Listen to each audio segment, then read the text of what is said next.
आजकल वक्त आ चुका है डिजिटलाइजेशन का, जहां पर आपकी मार्केट प्लेस होता है आपका कंप्यूटर, आपका मोबाइल फोन, ना कि कोई एक प्रैक्टिकल शॉप या कोई आपका एक मॉल। आजकल जितना भी आप काम करते हो वो काम कर रहे हो डिजिटल डिवाइसेस पर। नमस्कार, मैं हूं आचार्य पंकित गोयल और आज मैं बात करने वाला हूं डिजिटल डिवाइसेस के ऊपर। कहां कैसे उपयुक्त मात्रा में, कौन सी डायरेक्शन में, कौन सी डिवाइस को रखने से किस तरीके के रिजल्ट आप अपने जीवन के अंदर ले सकते हो। क्योंकि आजकल वक्त है वर्क फ्रॉम होम का, जहां पर आपको अपने घर में एक लैपटॉप के सामने बैठ के अपनी सारी परफॉर्मेंसेस को शो करना है, जहां पर आपके बच्चे को वीडियोस बनाकर टिकटॉक पर फेमस भी होना है, जहां पर आपके बच्चे को अपनी क्लासेस भी टीवी के ऊपर लेनी है, जहां पर टीवी अब एक फन की डिवाइसेस ना रहते हुए भी एजुकेशनल डिवाइस बन चुका है। तो मैं आज बात करूंगा सारी डिजिटल डिवाइसेस के बारे में, मैक्सिमम डिजिटल डिवाइसेस के बारे में, जहां पर आप उनका अच्छे से इस्तेमाल कर अपनी जिंदगी को और बेहतर और खूबसूरत और तरक्की में बना सकते हो। तो सबसे पहले मैं बात करता हूं, जैसे कि आप देख रहे हैं कि मेरे साथ में सेटअप के बाद आता है लैपटॉप। ये जो लैपटॉप है इसको आप कहां रखते हो? लैपटॉप अलग अलग तरीके से इस्तेमाल होता है। अगर ये गेमिंग पर्पस के लिए यूज हो रहा है तो आपको इसे इस्तेमाल करना है ईस्ट नॉर्थ ईस्ट में। पर अगर आप किसी ऑफिस के एम्प्लॉय हो और आप अपनी स्किल्स दिखाना चाहते हो, जैसे आप अकाउंटेंसी कर रहे हो या आप कोई भी अलग काम कर रहे हो, तो आपको बैठना है साउथ वेस्ट में। और ओवरऑल वेस्ट में बैठ के किया गया कोई भी काम तो अच्छा होता ही है। जैसे कि अगर आप कोई बिजनेसमैन हो, अगर आप कोई बिजनेस करते हो जो ऑनलाइन ट्रेडिंग से रिलेटेड है, तो आपको बैठना चाहिए वेस्ट डायरेक्शन में अपने लैपटॉप को लेकर। अब क्वेश्चन ये खड़ा होता है, जी हम बैठ के वहां पर काम नहीं कर सकते क्योंकि मेरे घर में तो वहां पर वॉशरूम है, टॉयलेट्स हैं, स्टोर रूम है, मैं कहां पर बैठूं?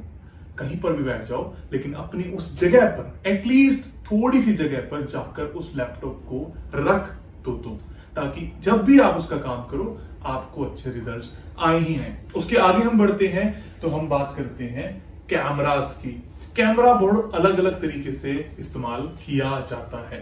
सबसे पहले आपको यह डिसाइड करना है कि आप कैमरे के उस तरफ हैं या इस तरफ। अगर आप कैमरे के उस तरफ आते हैं तो अगेन आपका कैमरा जाना चाहिए साउथ वेस्ट डायरेक्शन के अंदर या वेस्ट डायरेक्शन के अंदर। और अगर आपका कैमरा आपके इस तरफ है, मतलब आप कैमरे के लेंस के सामने खड़े होते हैं और अपनी दुनिया को अपने आकर्षण से लुभाने का काम करते हैं, तो आपको अपना कैमरा रखना है नॉर्थ नॉर्थ वेस्ट दिशा में। और भी बहुत अच्छा होगा अगर अपनी वीडियोस की शूटिंग भी आप नॉर्थ नॉर्थ वेस्ट में ही करें। अगर आपका प्रोडक्ट एजुकेशनल है तो वेस्ट साउथ वेस्ट में भी शूटिंग करी जा सकती है। बट मैं ज्यादातर यही कहूंगा कि जब भी आप अपने आप को प्रोजेक्ट करते हो तो आपके कैमरे को हमेशा रहना चाहिए नॉर्थ नॉर्थ वेस्ट दिशा में। आप शूट कहीं पर भी कर लें। और ओवरऑल जब आप एक ही काम कर रहे हो, लैपटॉप से वीडियो बनाने का और कैमरे से शूट करने का, तो दोनों जने मिलकर जा सकते हैं अगेन साउथ वेस्ट दिशा के अंदर। और अगर आप साउथ वेस्ट में नहीं बनाना चाहते, नहीं दिशा है, तो उसके बाद सेकेंडरी ऑप्शन हमें मिलता है साउथ का, जो आपको नाम और पहचान देता ही है। अब बात आती है गेमिंग इंडस्ट्री की। बहुत सारे जो लोग हैं वो आजकल गेमिंग में चले गए, जिनके पास बहुत सारे इक्विपमेंट्स हैं। जैसे आप देख रहे हैं कि लाइट्स भी लगी हुई हैं, माइक्स भी हैं, लैपटॉप भी है, स्पीकर भी है, सब कुछ लगा हुआ है। इसको कहां पर रखा जाए? जब भी आप फन से रिलेटेड कोई काम करते हैं, आपके बच्चे टिकटॉक पर वीडियो बनाते हैं, आप खुद टिकटॉक पर वीडियो बनाते हैं, यूट्यूब शॉर्ट्स बनाते हैं जो कि फन से रिलेटेड है, तो ईस्ट नॉर्थ ईस्ट। एजुकेशन से रिलेटेड है वेस्ट साउथ वेस्ट। फूड से रिलेटेड है वेस्ट। इन दिशाओं में आपके इक्विपमेंट्स अगर होते हैं और आप स्पेसिफिकली वहां पर बैठ के काम करते हैं, बहुत ज्यादा अच्छे रिजल्ट्स देखने को मिलते हैं।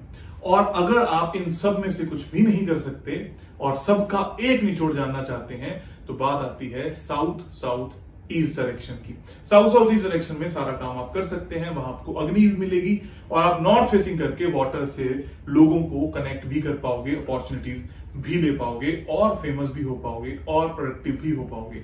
लेकिन सारी बातों के नोट्स अच्छे से बना लीजिए, लिख लीजिए कब कौन से डायरेक्शन में कौन सी चीज होगी, तो आपको पर्टिकुलर रिजल्ट मिल सकते हैं। अब बात आती है उन बच्चों की जिनके लिए इन सभी चीजों को सिर्फ और सिर्फ एजुकेशनल पर्पस के लिए यूज करना है, चाहे वो आपका टीवी ही क्यों ना है, तो आप उसको शिफ्ट कर दीजिए वेस्ट साउथ वेस्ट में।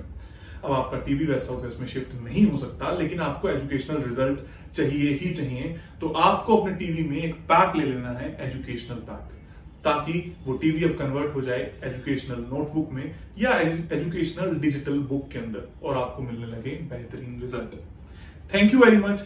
लॉट्स ऑफ लव, सारी की सारी रेमेडीज कर लीजिए और छा जाइए इस डिजिटल वर्ल्ड में। Thank you.